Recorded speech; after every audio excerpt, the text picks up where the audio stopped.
Hi everybody, hola, and welcome back to another edition of the Web of Wyrd podcast. Now it's been a few weeks since the last edition with myself and the brother Pete Jackson Main, and there are some reasons for that. We've suffered a variety of different occurrences. First of all, getting banned on YouTube, unfortunately, and by accident, meant that we weren't able to post for a couple of weeks, but also in the great tumultuous piece that we're all in, going on across the planet, lots of other interesting challenges have arisen for pretty much everybody, I think. So happy to be back. And today I'm going to be talking to another one of my Web of Wyrd co-hosts, Emily Watt. Hi, Ems, how are you doing? Hi, David. I'm good. I'm at the wrong end of the day for me, but I'm all fired up and ready to go. Good. Well, look, for those of our audience who haven't listened to one of the podcasts or pieces I've done with Emily before, Emily is a moxibustionist, an acupuncturist, a farmer, a vet, and a mother of four. And do you have any other jobs in between all of that, Ems, that keep you busy, or is that it? Oh, well, it appears that the plants have called me into their an apprenticeship. So I'm spending a huge amount of time learning and planting and growing and studying. Totally different kind of study to what I'm used to, having done academia all my life, but I spend a huge amount of time learning plant medicine now. So that appears to be another string to the bow, and what a lovely one. Right. Well, I mean, I think you're being a little bit modest here because you've been working with Mugwort through Moxa for a good number of years. I think maybe over a decade, right? Yeah, 14 years I've been practicing. Wow. And I didn't really realise the significance of using the Artemisia in my practice, but it's really starting to sink in now as to one of the sort of really core features of practicing acupuncture. Very happy to talk more about that if the opportunity comes up. Well, hopefully we're going to cover a few different plants in today's session, and Emily's been with us on the last two immersions that we've been doing through the Quantum Plant Healing website. We started with Dandelion back in August, covering the Leo period and the Lion's Gate, which was super powerful. And then we've just recently completed also a 13-day immersion with the Artemisias, both of which Emily gave some very interesting talks on, which I know many people really liked, had lots of good feedback on that. And we're also coming up to working with the elder tree or the elder mother, starting on the 22nd of October. So there's been a series of immersions, and we've been linking the plant medicine world, in the one that I know, sort of more quantum plant spirit work, with in particular Em's case more Eastern medicine. So I do hope that we get to weave in a few of our friends over the course of today's podcast. But I think today we're going to start with something that's quite dear to both of us, which is the use of language and narratives, right, Ems? Yeah, absolutely. I think this has been a key, it's always been key. I'm not a religious person, but, in the Bible, in the beginning was the word, and I didn't really understand the significance of that until more recently, when I realized how powerful language and words are in shaping what we experience. It really is, it's a code for what we create. And therefore very important that we understand this and that we choose carefully the language that we use and what we allow to ourselves to hear and take in, which is quite difficult considering how much information is reaching us constantly now through the media, because media is no longer just a newspaper or a TV, it's a computer on your body pretty much all the time. So very difficult to be very what's the word? Learning, maybe? Yeah, attentive to what you let in and let out. Yeah. I like it. Well, look, I think this is going to open up into a very interesting discussion, but I'm just going to share something that I've mentioned before, which people have often caught attention with, which is about the throat chakra. And, before we get into believing spells and other agendas, also just want to comment on the throat chakra has the front and the back is the psychic chakra, or the Mengmin chakra, I think it's called sometimes, right? And that chakra is where we receive all of the... But as the energy comes in and we start to process it, it comes through the throat chakra and we hold it if we're smart, we hold the information in our throat chakra before we then call in the spell or the word by naming things. So the throat chakra, I think, is often one of the most least understood of the chakras, because for me it's the shaman chakra, and it's like, if we have that ability to use our throat chakra by processing the information or impulses that are coming in energetically, and we then are able to assimilate them properly, then we can actually cast the words or the spells, because the word is God, right? And the word is what creates the reality around us. Yeah, you phased out for about 5 seconds there, but I think I got the gist of what you're saying. I'm really, the throat chakra as well, this is something I learned a while back, looking at the origins of humanity. And the anatomically modern man didn't occur slowly. We appeared suddenly, and there's a point at which we appeared exactly as where we are in the fossil records 200,000 years ago. And it appears that it wasn't a genetic shift, a gradual adaptation to environment. It was a sudden change, almost like a whole set of genes have been spliced into our DNA, which on the particular chromosome that we gained those genes allowed us to use language, and it allowed us to tell stories, and we became the only species on the planet, or so we think or know, that tells stories. And what a story does is give you access to past, present, and future. It takes you out of the now, so it allows you to span past, present, and future. And that's a powerful thing, because it allows you to consciously evolve, but it also takes you out of the present, which can be unsettling and open to manipulation by other people's stories. So that's all. When you said the throat chakra there, that the genetic change that happened focused on the larynx, on the ability to form words. Wow. So really focused on the throat chakra, which is fascinating. And just listening to you then sort of made me put 2 and 2 together, and I think that's quite significant. Right. Well, yeah, that's also what you've just shared there, is also kind of making me think about many things. And there are people out there, I think Terence McKenna probably being one of the biggest proponents of this, of the stoned ape theory, that somehow are more ape-like ancestors ate interesting plants and then were able to have experiences that then allowed them to form words. Now, I'm not so sure that I necessarily buy that theory myself. I'm much more inclined to think that DNA was altered somehow and something was introduced. I love the idea of stoned apes wandering around. I think that's kind of an interesting thought. But what I really love is what you just said about the being taken out of the present moment into the past and the future, because that is perhaps one of the characteristics that defines humans as opposed to other animals on the planet, right? It does. And also in that, all wrapped into that, the throat chakra in Chinese medicine is related to liver. So the liver, the deep pathway of the liver comes up from the liver up through the throat chakra and opens into the eye. So it allows you to have vision into the future, to plan.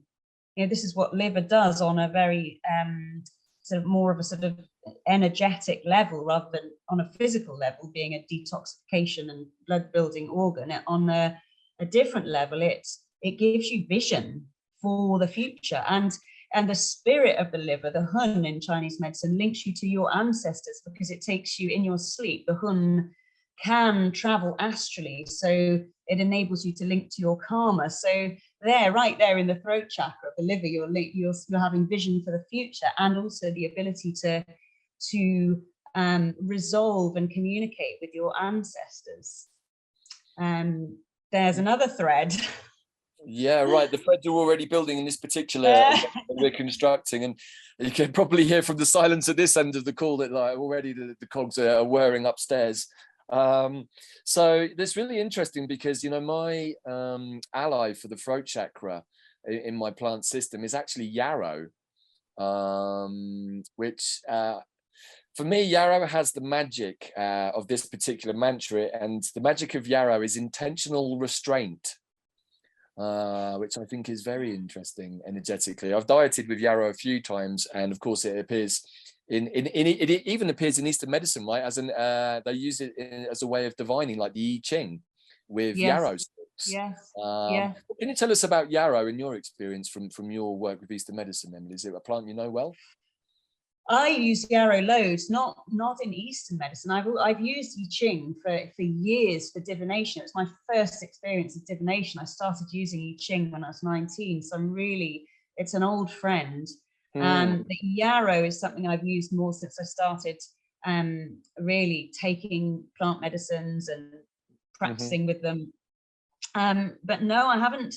To me, Yarrow is very much linked to the blood, and it's good at staunching the flow of blood and regulating menstrual patterns. But again, that's liver, in Chinese medicine. Again, that's the liver. And intentional restraint, that's really interesting, because what the liver, the energy of the liver in Chinese medicine as well, is that it's the bowstring. I think we've talked about this before in the dandelion immersion, that between the power of the kidneys, which provides the firm, the handle of the bow, the firm is part of the bow. The liver is the string that allows it. It's got that give and that stretch in it. So it's related to muscles and tendons in Chinese medicine. It nourishes the muscles and tendons through nourishing the blood. And the liver, those two in combination, water and wood, those elements, allow that bowstring to be pulled back and pulled back. And that energy of liver is that upward thrust and forward movement to allow, you release that arrow and you have direction. And if that's, from what I understand about Yarrow as well, that intentional restraint feels all about that. Yarrow is about, direction. Yeah. So there's a link I can see there. And, that releasing of the arrow, once you've held it in the throat chakra, you release your story, or you release your voice, or your feeling. It all makes sense. It all makes sense on many levels. It's also making me think about a couple of things, really. So we often used to have a phrase which was the arrow of Yarrow, for exactly the reason that you said. And I remember many moons ago doing a Watume, a long dance ceremony in Portugal, and we were sort of late into the piece, and it was like sharing time around the fire and people making prayers and putting tobacco on the fire. And I remember the medicine man running the ceremony saying to everybody, he said, "You know what, guys, I just want to share this, because I've said this before, but it often seems to fall on deaf ears. When we're making our prayers to spirit, let's make them really succinct and precise and send them like an arrow." And everyone's like nodding their heads, yes, of course, bro, yeah, let's do that. So the first person gets up and then launches into a 15-minute, explanation of their whole process, thanking everybody involved, probably everybody they've ever met. And I could just see the shaman's like face is kind of go, here we go again. And it's like, yeah, thank you, brother. But just to remind everybody, let's keep it precise. Again, everyone nods their head. Next guy comes up, puts his prayers on the fire, and does exactly the same thing. And the brother who was running the ceremony is like, "No, I don't think you're getting this, guys and gals. When I say succinct, I'm talking about less than a minute." It's like preferably less than 30 seconds if you can make it really tight. He said, because when you send those arrows or those prayers to Great Spirit, if they're a mumbled, jumbled, incoherent mess of many things that don't really have a coherent thread to them, Spirit's like, what on earth do I do with that? Am I meant to decode that into something that I then translate into what you really want? Or what do I do with that? And that whole process really struck me quite profoundly, because I'd seen this happen so many times before. And I was like, when I cast magic or make spells for healing, it's really precise. There's no fluffy language. It's like, you need to do this, this, this, and this. And I love Yarrow because I work with Yarrow all the time. Yarrow is also known as staunch weed for the ability to bind wounds. I've shared this story before, but I think it's wonderful, so I'm just going to share it again, which is that, Yarrow is named after Achilles, Achilleum millefolium. And the story goes that when Achilles was fighting with his men, a drop of rust, water fell from one of his leg platings, from his armor. And where the rust drop dropped, Yarrow sprouted forth, and instantly, because Achilles had been trained by Chiron the centaur in the arts of healing, he immediately knew how to use this plant to bind his fellow soldiers' wounds. So at the energetic level, I also work with Yarrow as a way of binding rips and tears in the energy field. It's actually my rips and tears ally, because he's very, very good at binding the energy back in the energy field, so it looks as if nothing was ever there in the first place. So this is a really super powerful plant, but because of his intentional restraint, he doesn't often, get the glamour that other plants get. But for me, what you said about holding that energy in the throat before sending that arrow, that is the real deep magic of Yarrow in the throat chakra. Absolutely. I mean, there's so many things I'm thinking about there as well. That the relationship to the blood, and blood is this is one of the things which has been on my radar a lot lately, because of for many reasons, but mainly really for what's happening with people's health at the moment, as a result of certain interventions. And the blood really seems to be under attack, and all the plants which can heal blood to me I think will become incredibly important to us. And I'm sort of steering off track from the language thing a little bit now. Maybe we need to stay on the language subject a little more before we dive into something else. But there's, just before I start ranting on about blood, the thing that the language thing's really, really interesting, and the way that language has been used in the last couple of years, to me, maybe because somewhere deep in my psyche I have memories of this happening before, in our distant past. But the power of words and what we do with them, especially when they're used collectively, is impossibly strong. We're so language focused. And one of my favorite examples, have I shared this before? Stop me if I have, is the changing of the meaning of the word gossip. Have we talked about that before? I don't think so. It doesn't ring any bells, but sure. So that going back to another time of mass psychosis in the witch hunting era, there was this huge sort of push to disconnect women, and any relationships between women were seen as very dangerous because they might be plotting magic and harming people and so forth. So this whole sort of state and church driven push to fragment female networks went right through. So even language was changed. So the word gossip used to mean a close female friend. So your gossip was your mate, who you shared everything with. And then, because it was seen as, if you saw two women talking, you were to report it. This was something to be reported to the state as dangerous behavior. The gossips. So hence, look what's happened. So gossip now has that connotation of sort of idle, naughty, worthless chatter.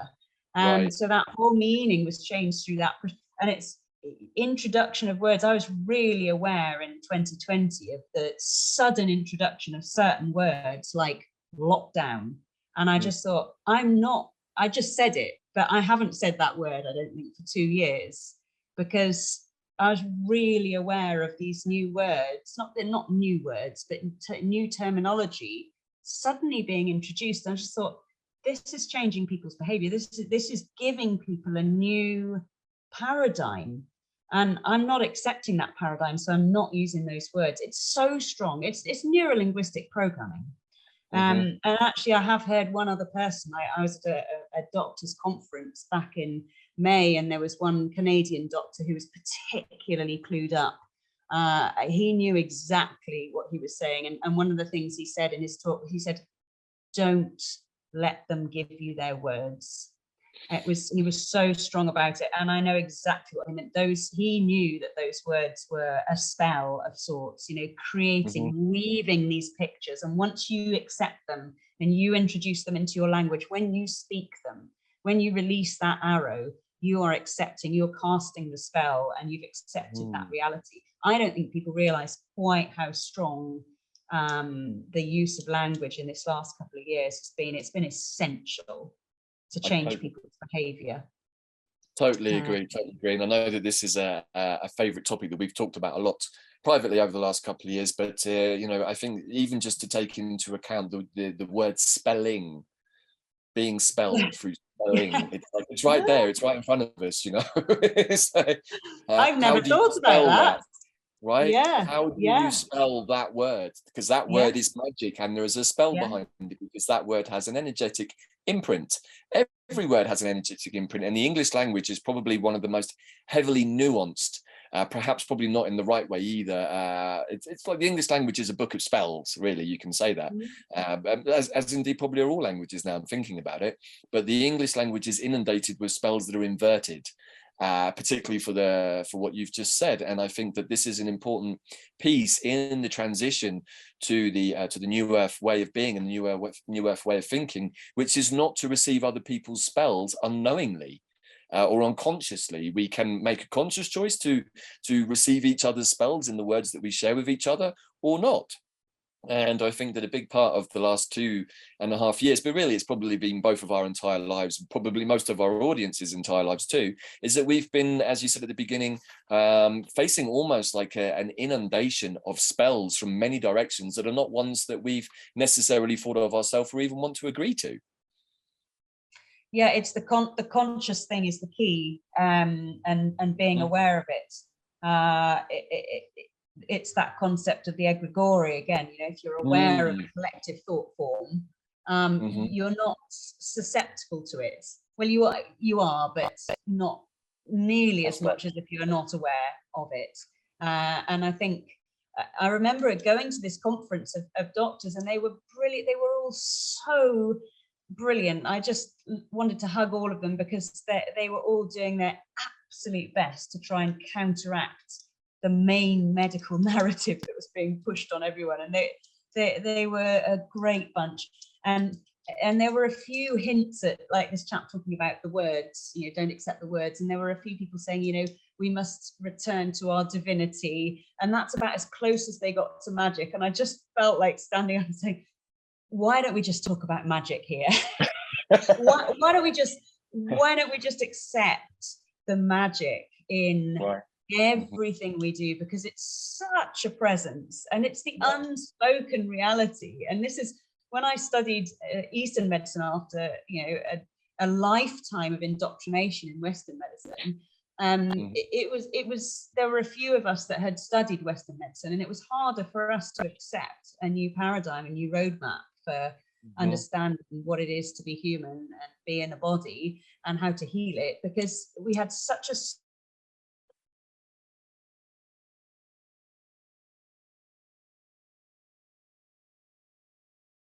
to put aside whilst introducing a new one. And it's very, very hard for people who've been trained in reductionist science to weave magic into that. And it's so important, because we'll never get the whole picture unless we accept. Even I've thought about this loads, because I wrote a whole essay to myself about it, just to try and make sense of what was going on over the last couple of years, because I really truly believe that there's a whole lot of scientists out there working in their labs, having the time of their lives. They've discovered all this new stuff, and they're trying to save the planet, and you know, virology and all the rest of it. And they're when you work in a lab, it's a pixel. You're looking at a tiny pixel of the whole reality. And it's what's created in labs is the alphabet. This is the way I think about it, is you get a load of facts through looking through a microscope, breaking things down to the finest level you can in science, and you see all the little bits that, you know, as far as we can see with the science that we've got. And then you put them together as a story, and you create a story out of all this information. But that story depends on the person who's sitting in that lab. Or actually not necessarily the person in the lab. The person in the lab gives it to somebody else, who then creates a story. And that story is what we accept as a scientific reality. but the reality is all those scientific facts could be put together. It's just an alphabet. They could be put together in an entirely different picture and presented, you know, as a human experience as something completely different. So the people who put those facts together, do you see what I'm getting at? Is oh, totally. I absolutely see what you're saying. There are players there that if maybe consciously or unconsciously, but God help us if the people who create the stories are fully conscious of it. I would give human beings the credit that, I know you're slightly different to me on this one, but I do believe that most human beings are really good and they're trying their best. But having watched, I do genuinely believe they are too. I know, but as the events of the last 2 years have unfolded, I can't help thinking, my God, there is some serious intelligence behind what's unfolding on the scientific scene. There's just too many clever things happening, and I can go a little bit deeper into that if you want, as to my theories, but better not get us banned. No, we've only just got back, lovely. Yeah, I know. I'll be careful. Isn't it nuts though that you have to be careful about what you discuss? I mean, suddenly it's all, censorship's always been present, hasn't it? But well, I feel like probably part of this call is probably prompted by everything that's happened over the last few weeks. But yeah, I do want to go into this a bit more, and I know where the conversation is going to head in a second. But before we get to that, I just want to loop back to a couple of things, because I think what you said is really important. And we did lose you there for a few seconds talking around the process of indoctrination, which I think is another interesting word, right? That all of you folks who go through doctor school, you get indoctrinated into a philosophy, right? Which if you then don't adhere to, you can often find yourself being, maybe not struck off, but maybe not part of the inner circle, maybe. I don't know when it happened, David. I think the history of modern medicine's really interesting, and how it got to this position of the elitism in it now. When did that happen? Because it is just a type of medicine.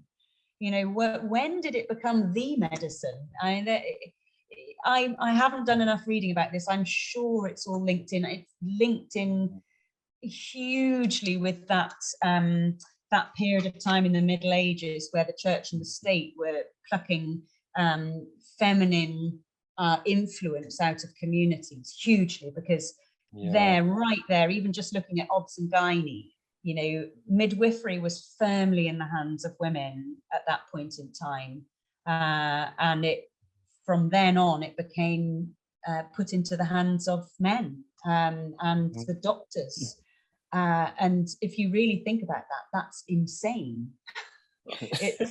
I'm sure I don't want to offend any really great obs and gynae male doctors, because I'm sure there's loads, but really from that point onwards, I think we really fell into the reductionist nuclear family, breaking things down to their component parts. That really took over from that point in time. I think those threads of holism really died when they took communities off the land, women out of the centers of the communities. The remaining threads of healing knowledge disappeared, and that was an active and conscious process, and it really was like pushed. There's a fantastic book, if anyone's into that, then I totally recommend a book by Sylvia Frederici called Caliban and the Witch. I love that book, right? Have you read it? It's amazing. I haven't, but you mentioned it before. Oh my God, when I read that book, I just thought, why isn't this why isn't this curriculum? Every single person going through school should understand our history. And then that just gives you the tools to understand where we've come from, and recognize the patterns. And we talked about this earlier, is why do some people buy into the narrative?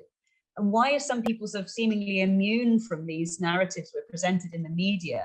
And I think, you know, both of us agreed that some people seem to have a remembrance or an access to times past, whether it's karma or soul memory or just having read loads of history, you know. So an access to our history and where we've come from allows you to to recognize when this has happened before. And to me, you know, the events of the last 2 years, I just kept thinking, I thought, oh God, here it comes. I've felt this so many times before, and here it comes again, like another freaking contraction when you're having a baby.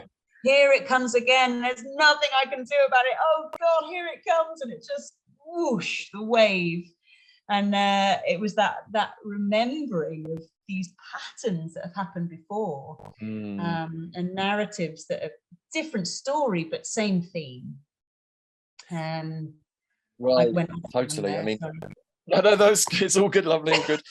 I'm just going to add to a couple of things you said there. Also, again, and I mentioned this book a lot, but if you want to understand how we got to where we are in modern treatments from various perspectives, Barbara Grigg's book, The New Green Pharmacy, is the absolute last word on all of that. I think it's again, I think it should be shared as part of curriculum to understand how holistic medicine got sidelined by quackery during the Middle Ages.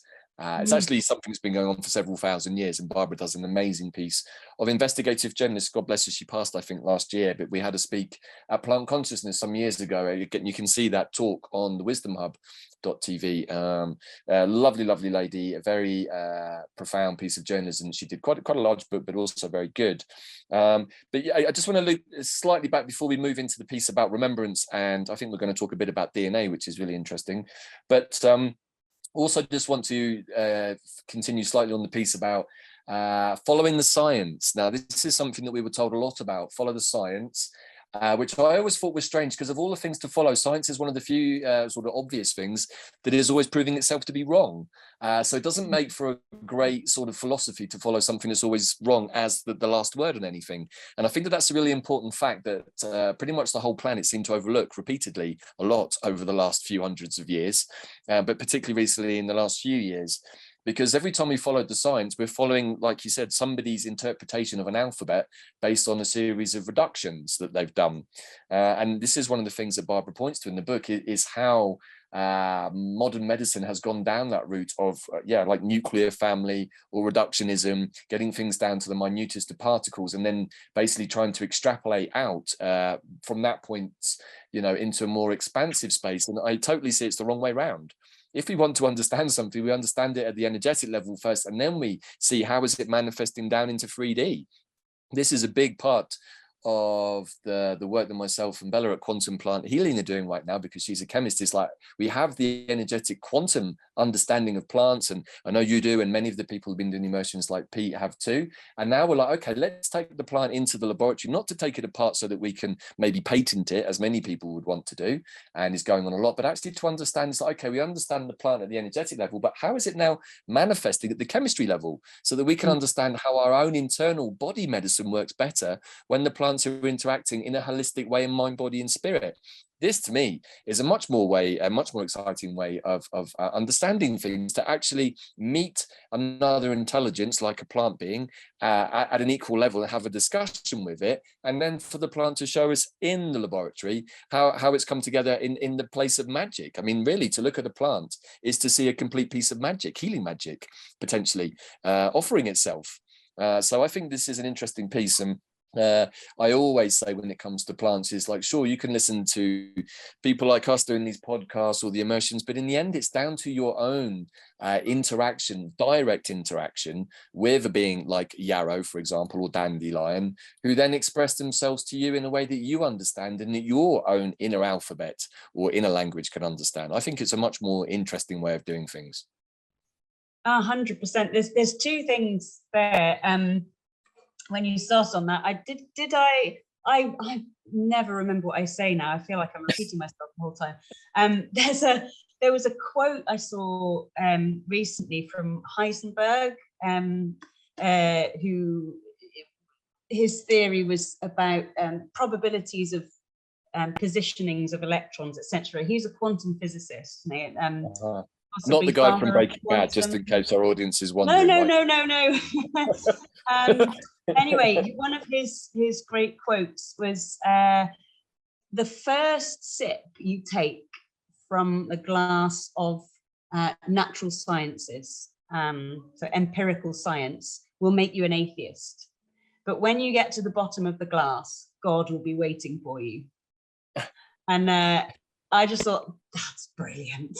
I love that, because it's basically what you're saying is that, you know, once you really, you know, stripped everything down to the bare facts, what are you left with? Like, how does this, what incredible force and energy and magic puts this all together? Where's the intelligence? You can, I remember the first time I looked down a microscope at a fresh blood smear and looking at white blood cells moving around, and I just thought, they're alive. It's like you could see, you could just to see that was to see the intelligence. I can't explain it very well, but you could sense the intelligence in the blood. I'm like, that's amazing. And that, I think I remember that was the one moment. It was quite early on in my academic studies, and I just thought, oh no, this is magic. This is magic. And then the other part of that, you know, talking about things being in the etheric and then, you know, condensing down, and the final piece of magic being the 3D. So when I did my dissertation for my acupuncture degree, I studied embryology, because I was really fascinated about what are the channels and how do they develop, and how does that link to how the human body develops physically. And that took me to some really interesting places, because when you study embryology in medicine, you learn about, you know, from a fertilized, you know, a fertilized egg, how that develops into this, you know, a human form, and you learn how that happens through chemical gradients, switching on certain genes and blah de blah, and it's all very dry and boring, and you can kind of see, you can understand it. I remember thinking, all that whole process of chemical gradients is set up by the movement of an electric node that zooms up this disc of layers of cells. It's called Henson's node, and it's an electrical impulse that actually ends up being the primitive spinal cord. And from that develop these chemical gradients. And I think, whoa, that's pretty magical.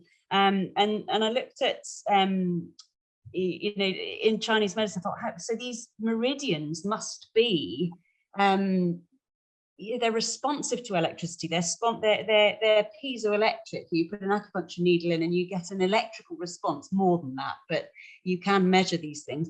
And anyway, to cut a very long story short, the conclusion I came to was that, you know, DNA can be switched on by chemical gradients, but it can also be switched on, or certain genes can be switched on by gravity, by electrical fields, you know, so shifting magnetic fields around an embryo, you can cause two arms to develop instead of one, and, you know, all these sorts of things. I thought, wow. So, and then I got deeper into looking at what, you know, how DNA replicates and opens up to allow protein synthesis to occur. And essentially, when DNA decides to create proteins or replicate itself, it acts as a kind of black hole. So you've got two spirals, molecular spirals, that are equally charged but magnetically attracted, which creates a little black hole, and it sucks in light. And I just thought, my God, that's incredible. So your DNA is basically harnessing light. So for me, that is, you know, the body, matter, allowing spirit to manifest. It's Jing Shen. It's your physical being connecting with your divine resonance, and everything's about resonance. So your energetic blueprint decides how your DNA is read. That's the conclusion I came to. Was you go to Rupert Sheldrake's morphogenetic fields. We have a morphogenetic field. We have an etheric blueprint, and every channel, so that the resonance of the liver channel creates the liver, the resonance of the heart creates the heart. And this is why I think the Chinese have this thing about, you know, the heart resonates with bitter, it resonates with joy. Everything's about a resonance. So the resonance of that channel creates the organ. So as a holistic view, your etheric blueprint creates your material form. And actually, when you really start picking apart the science, you can see that as well. End of rant. It wasn't the rant at all. That was super interesting. I mean, I'm just pausing just to think about, like, so many things kind of coming in here. And, of course, we've been talking about this for years as friends, and a lot of what we share through the YouTube channel and quantum plant healing and Web of Wyrd is all about the understanding and the shift that actually reality is created from the etheric planes, from our higher mind consciousness down through the emotional turmoil of the astral space, which hopefully we spent some time cleaning up so that we're not being manipulated or distorted, and then down into 3D.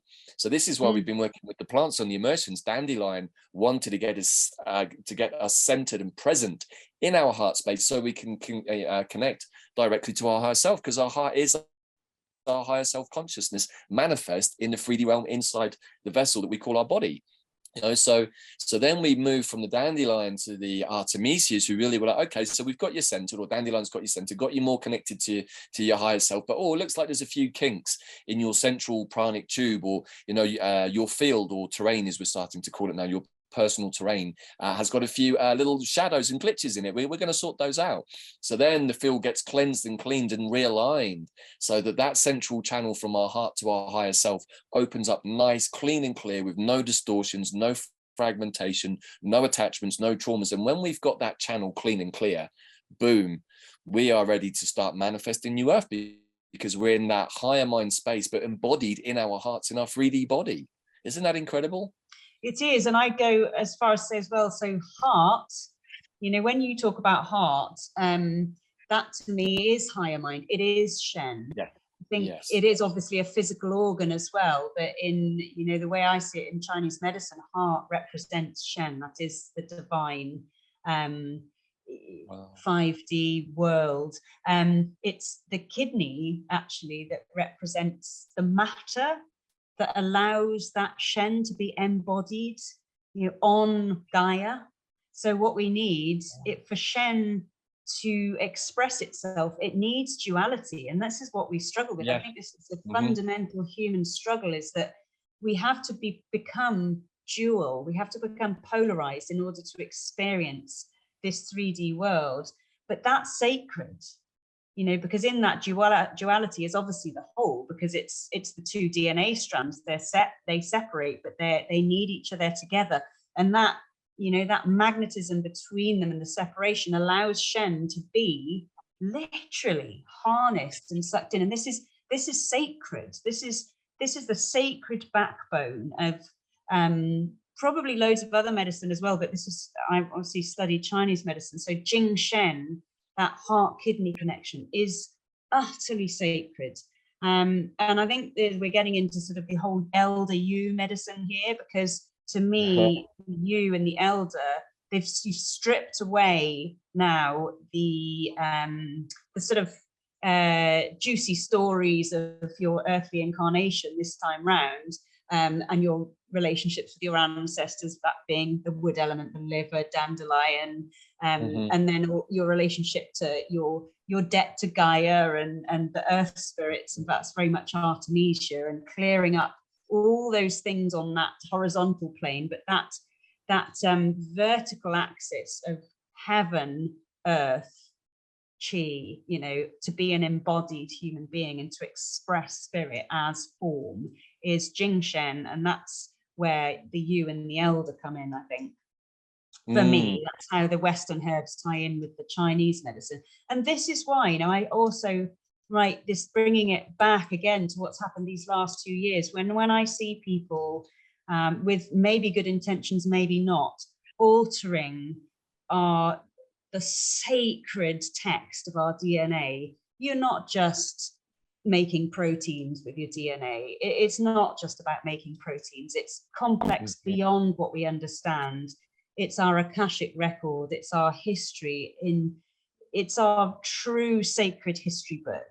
And you don't go cutting chapters and flipping things around in that. It shouldn't be messed with. And that, I think the implications of altering that in any way are profound for your soul, stay embodied and do what it needs to do, which is, you know, where I feel a bit heavy about this, but this is really important. I couldn't agree more. Yeah, just feel very strongly about it. Well, without wandering into territories that might get us into trouble, you know, I just want to share something that I think I shared before, but it really struck me when I did one of the pieces with Kelly Hunter for either our Moons of Mythos or one of the Immersions. We talked about how the soul forces in more esoteric traditions manifest down from the higher planes, which I'm really beginning to think that 5D or the non-dual space is really what heaven is, actually. Maybe that's a conversation for another time. But as our higher self imprint decides to manifest down into this dense reality that we call samsara or the earthly planes, it has to pick up its soul forces on the way through. And the soul forces, I would maybe posit, actually contain the DNA. I mean, what is DNA in the end? You know, everything is always energy. And the way that Kelly explained it is that our higher self manifests down through the planetary bodies, and with the moon being the last one. And as we get to the moon, it picks up the sticky karmic stuff that is what we have to resolve on the way in. So that's how we, you know, manifest in with the blueprint of astrology, with the terms and conditions that we've agreed to work with this time round. And I think that's super interesting. And so, you know, what I've seen also over the last few years is the destruction of the soul forces in some cases from some of this stuff that is going on in the world. And like you said, that is the language of our soul. I mean, our soul carries the imprints of the good and the not so good imprints, but the major imprints from lifetime to lifetime. It's almost like our own storybook. You know, the trajectory of our soul is an ongoing process here in the earthly realms anyway. And, you know, this great remembrance that many of us have been going through over the probably last decade, or even more maybe in some cases, is the remembering of our soul's journey and what we've picked up along the way, which is probably why, when it comes down to it, some people don't get so easily spelled, because somewhere in their memory is like, hold on, I feel like I've heard this spell before, and I don't think I want to buy into it again. That's our karma, you know, that's our soul's story kind of coming back online and lighting up. I think you even used to, you know, it's kind of like the DNA is our connection to our own internal Akashic records. And yeah, absolutely, our soul forces are sacred.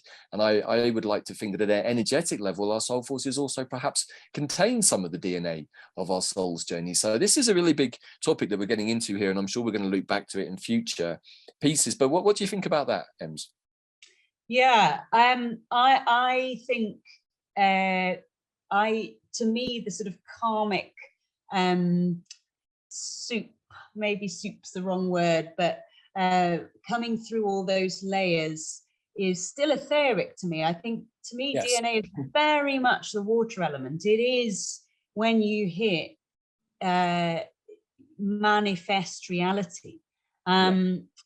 It's Jing in Chinese medicine is really hard to define, because it's the most refined of the essence, as I say. It's our essences. It's the base of blood. It's the fluids of your body.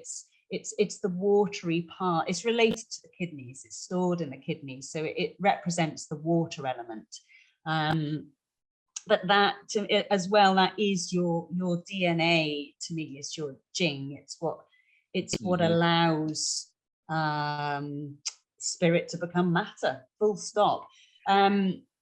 So yeah, all the other soul forces that you come through, I kind of feel like that's still, to me, on the etheric level. But there was a thing I was just thinking when you said about that. I had an interaction with a very, very ancient yew tree fairly recently, and it was a vision more than anything. And it was that I was concerned about what was happening in the world, and I just got a really clear vision that the polarity, when you get such a polarized story going on in the world, what it actually does, the vision I got was a bit like the tower in the tarot, of a bolt of lightning coming down into this vortex of spinning sea. And because the world is so polarized, what it's actually doing, and this is from the yew tree as well, saying what it's actually doing is harnessing a new kind of energy on the planet.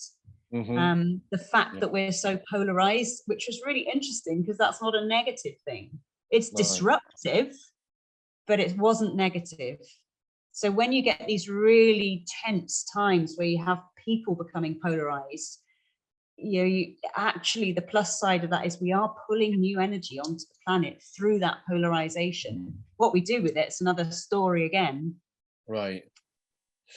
Yeah, so I just wanted to quantify something about the soul forces. When I'm talking about the soul forces in the traditions that I've learned, I'm talking about the elemental forces, air, fire, water, and earth. Yeah. And so when the soul forces manifest down into the physicality, we manifest each one of those elements, sometimes in harmony, sometimes we maybe get manifested into this reality with some of our elemental forces out of balance. And certainly when I'm doing energetic clearings on people, I sometimes find energetic elemental imbalances, often with water, actually, quite often too much water.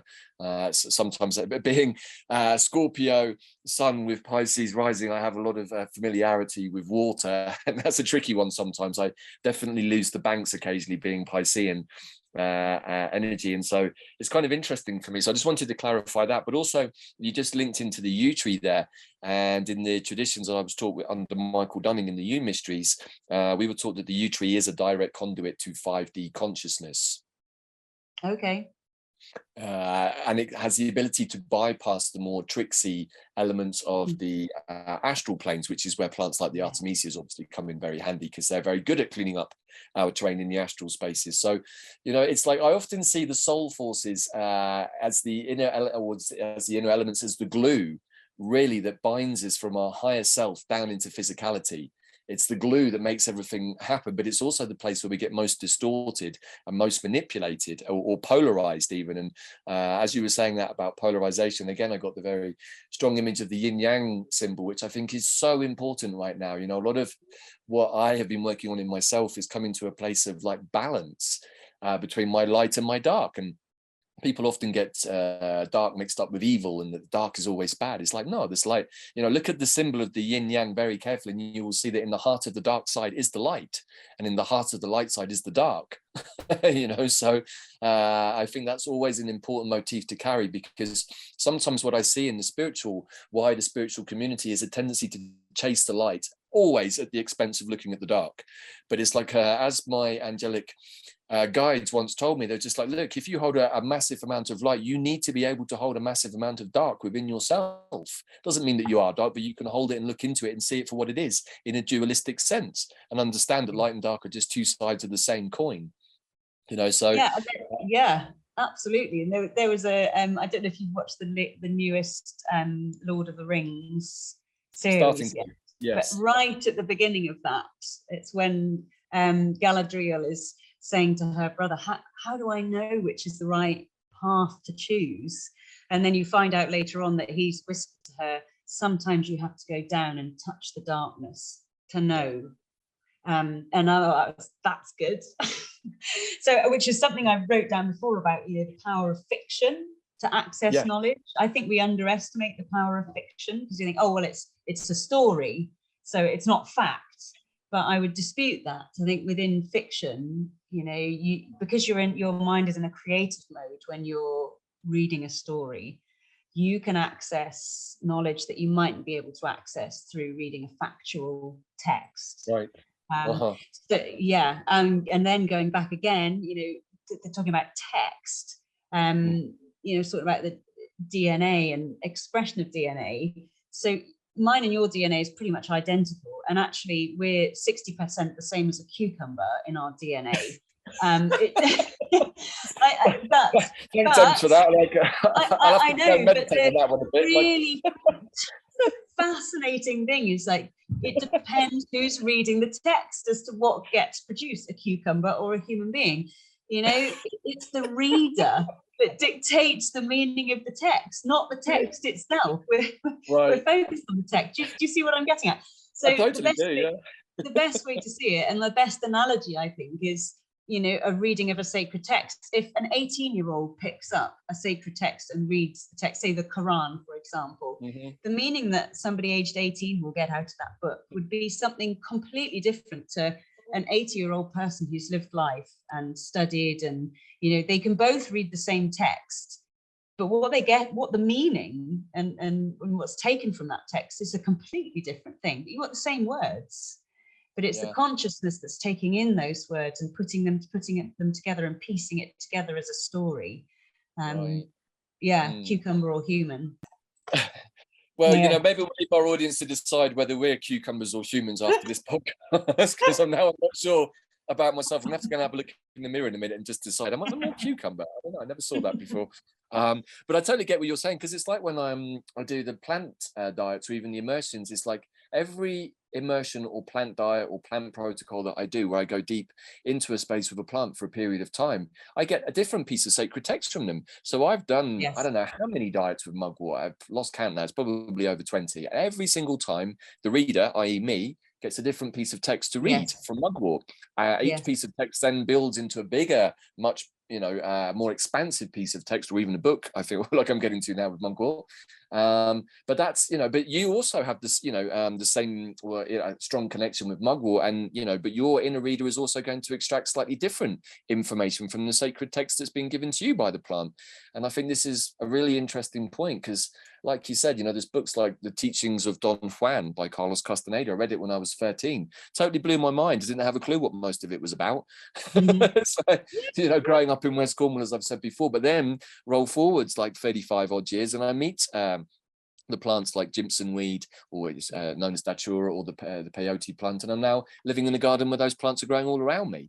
And so, of course, my ability to read what all of that is about in connection to all of the things in Don Juan is completely different to when I read it as a 13-year-old. And I think there's been many books that I've gone back into and reread at a later date and gone, oh my gosh, I understand this so differently now to when I read it 20 years ago. So that's also, I think, a really important point.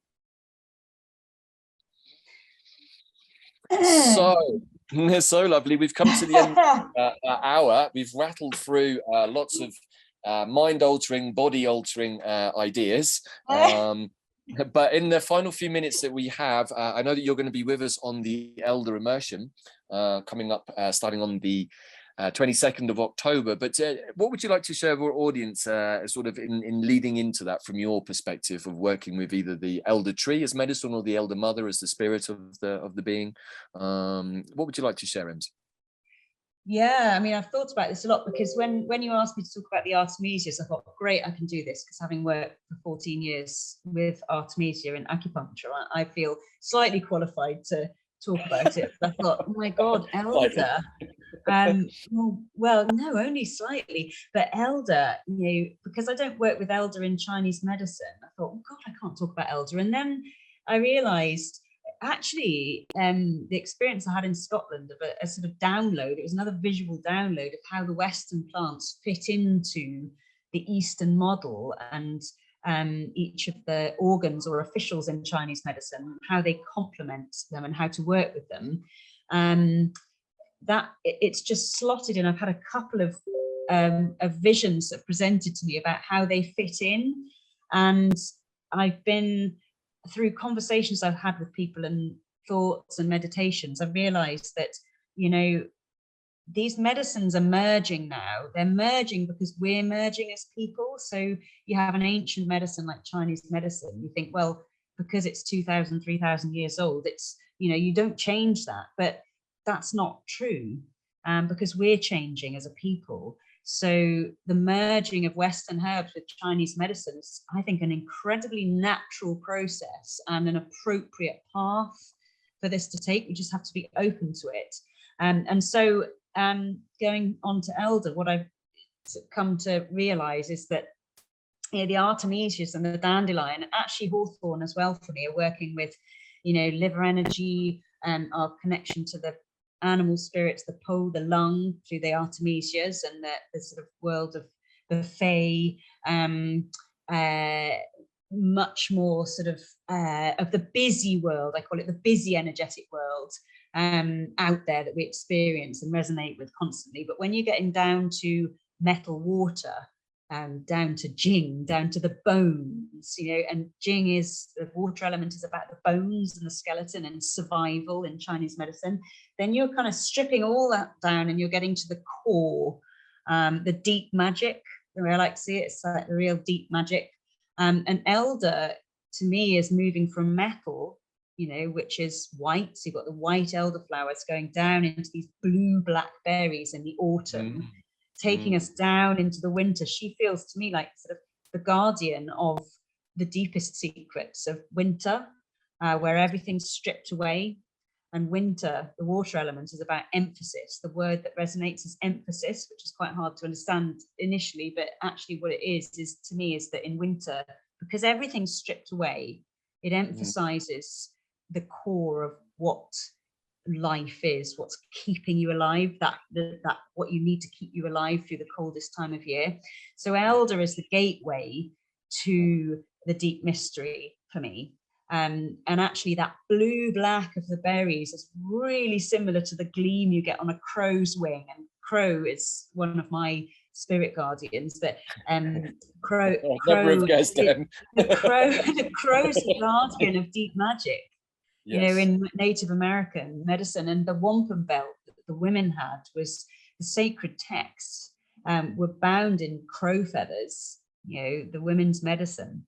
So she's the crow lady to me. She's the guardian of going into that deeper place. And then you know, takes it back up through rebirth from that deep place, back up from the water, really deep down, back up to the wood element and rebirth and the eternal life. So that's what I like to share about what I understand about elder. I hope I haven't spoken too much about it, because I'll spoil what I was going to say in the immersion now. Keep some of it back. That was really beautiful, Emily. Thank you, because actually there's so many things there that I'm just going to take a couple of minutes just before we finish, just to mirror back, because yes, you know, I see elder really, and what you said was so nice. You know, elder is the guardian of the descent into the void, which is winter, and actually elder is my earth elemental ally in my medicine wheel, for all of the reasons that you've just said. And she is the guardian of the deepest magic. She is the queen. She is the witch queen of all witches. All witch plants, all witch beings bow their head to the elder mother, because she is the one who knows all ends. And so she knows all high magic, and she sits at the gateway between life and death. And so she holds that ultimate power of life and death in her hand. She's also a psychopomp, so she has the ability to help the departed actually cross the veil properly. So I think it's super interesting, all of the things that you've said, and I love the piece about the flowers and the berries too, but also the yew. And again, I'm not going to give too much away, but a big part of the yew is about the womb. There is always a womb space that sits underneath the yew tree from the trees that I perceived in your part of Wales, where I used to live. So there's lots of nice juice there starting to come through. So I think that's just a little taster right now for some of our audience to get their teeth into. But as always, it's been an absolute pleasure to sit and converse with you, Emily, and to share your wisdom with our audience. Hopefully our audience has found the discussion today as interesting as I have, and I've got so many notes here that I'm going to pick you up on for the elder piece, which is coming up, like I said, in 10 days' time. So thank you for your time, Emily. As always, is there anything you would like to share as a final Emily thought for the day? Oh my God, I think I've exhausted myself. Maybe probably that's what if you get me started, it will just go on forever. So that's my earth element. I like telling my story. Good. I think I love chatting, and we could go on for hours, couldn't we? We do normally. Yeah, no, I think I just let everybody mull over. If anything's been useful, I'd be really happy. You know, we have these conversations. I hope this is, even if a 2 minutes of it's interesting to somebody, it will be worthwhile sharing.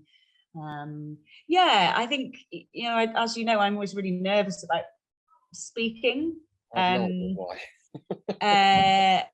But you know, the times come where, you know, it's the end of the age of celebrity really now. Forget all that. You know, everybody's got a voice, and everybody's got something interesting to say. So I just encourage everyone to talk about magic. You know, it's amazing what happens when you start. The amount of patients that say to me, "You're going to think I'm nuts," but and I always look them in the eye and say to them, try me. You know, just try. And as soon as you open that door, it's everybody has got some kind of understanding that we have a magical existence. And I think the more we talk about it and the more we introduce magical words into our vocabulary, the more we can really manifest that, say the words, speak it. Right. So that's what I would say as a final thought.